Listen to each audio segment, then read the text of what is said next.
The woman said that they swim, so trying to drown them doesn't necessarily work. Like having like water around, like right. the But look.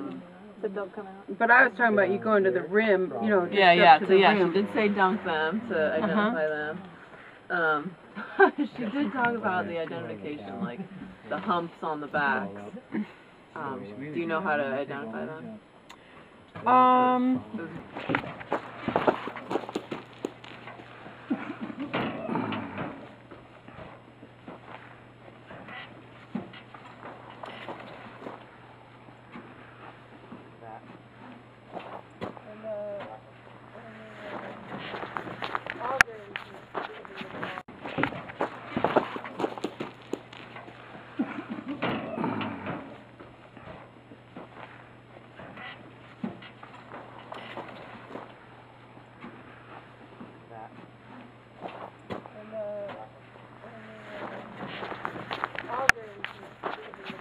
The woman said that they swim, so trying to drown them doesn't necessarily work. Like having like water around, like right. the But look. But they'll come out. But I was talking about you going to the rim, you know. Just yeah. So yeah, she did say dunk them to identify them. She did talk about the identification, like the humps on the backs. Do you know how to identify them?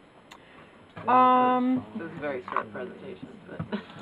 Ant is not multicolored, and there's a red and brown ant out here. And that's the native. That's a native, yeah. and that was the photo they had out here. And it was like, okay, you guys, let's get this right. That's pretty bad. Yeah, she was talking about identifying with the humps on the back. Yeah. So this. I did such a good job. We'll ask Kay. So yeah, she said bait and quarantine. You have to do both. That was her point. And and we're just varmints spreading stuff, Yeah. So when the Navy abandoned their site, they didn't clean up, and then other people came in and went, oh, that looks like a neat thing, and pulled stuff up to here and to the main ranch. And brought the ants with them. Yeah, so that's how the ants have been spread around the island, is by humans. And how do you find them? In your food? No, now these Argentine ants, the thing about an incredibly successful species, and they will outcompete, and where there are Argentine ants, there are no other ants. Now, the problem with that, beyond just basic biodiversity, is that there's a whole bunch of different species of ants out here, and some of them are pollinators.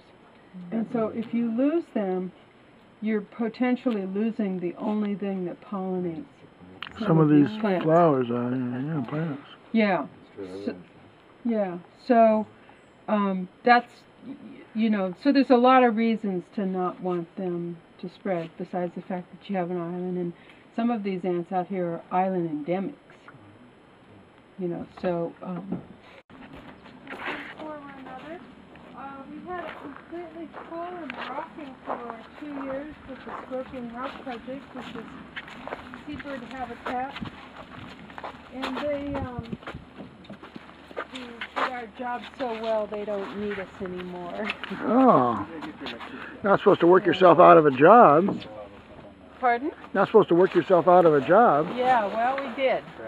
And so then we had, the economic crash, and funding has gotten harder and harder to get. So, Growing Solutions funds all this. TNC does not, nor does the field station.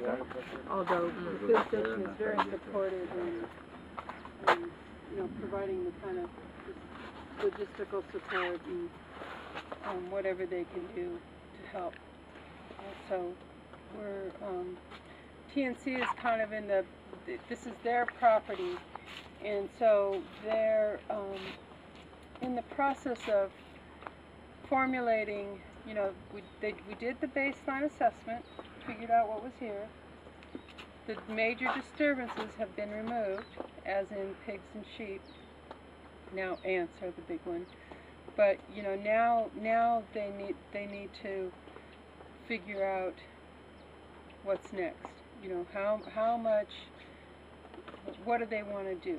You know, do they want to just let the fennel? There's some people who think that in 100 years the fennel will be outcompeted by the natives, and so that we shouldn't really worry about it too much, and you know, it'll go away.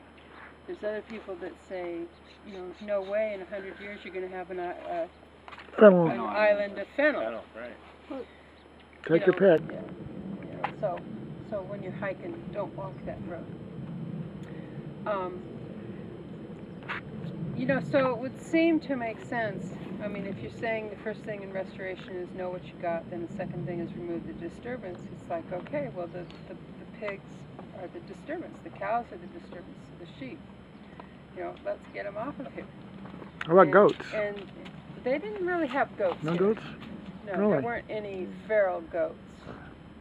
Just sheep. So they took, you know, they kind of, the cows came off first, which is the easiest animal to control. The cows don't go on, you know, they don't go on super steep hillsides. They're not like pigs, you know, and I mean, I can't tell you how many young people, you know, the 18-year-olds who come up. I just had one the other day. I would like to work full-time for Growing Solutions. It's like, really? Great. Me too. That's nice. I will send you my resume. Okay. That's fine. So I get the resume. No experience. Absolutely no experience, and not only no experience, which I have to commend him for putting it on his resume, because, you know, that was a very honest thing to do. Yeah. But currently on probation for criminal threatening. Oh, yeah.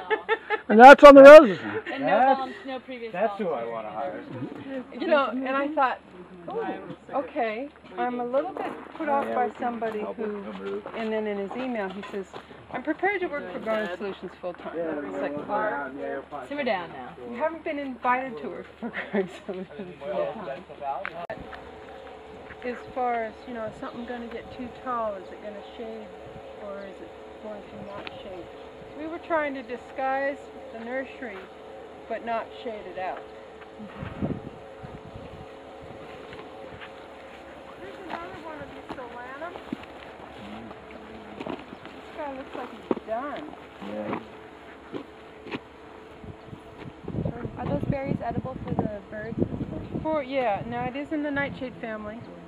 Oh, which is poison. Well, tomatoes are in the nightshade family. Oh, yeah. And potatoes. And so tomatoes, you can eat the fruit, but not the leaves. Oh. These, I don't know, I haven't wanted to try.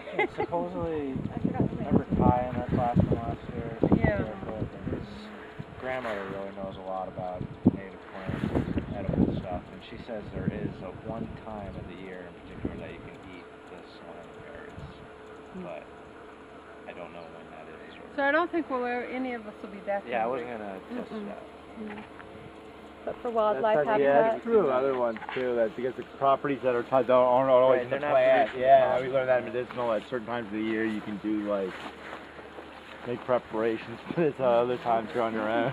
Actually, you're needed probably.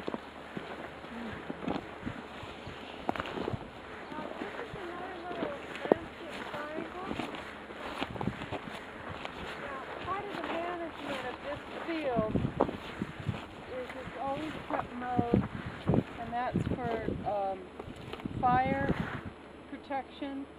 And this is also, if there was an emergency, this would be the helicopter landing field. So, or the field station, you know, so it's always going to be mowed. It's mowed with a big, with a tractor with a tow behind, whatever those are called, mower, I guess. They can only make big turns, you know, so they have a little bit of trouble coming in here. You can kind of see how wide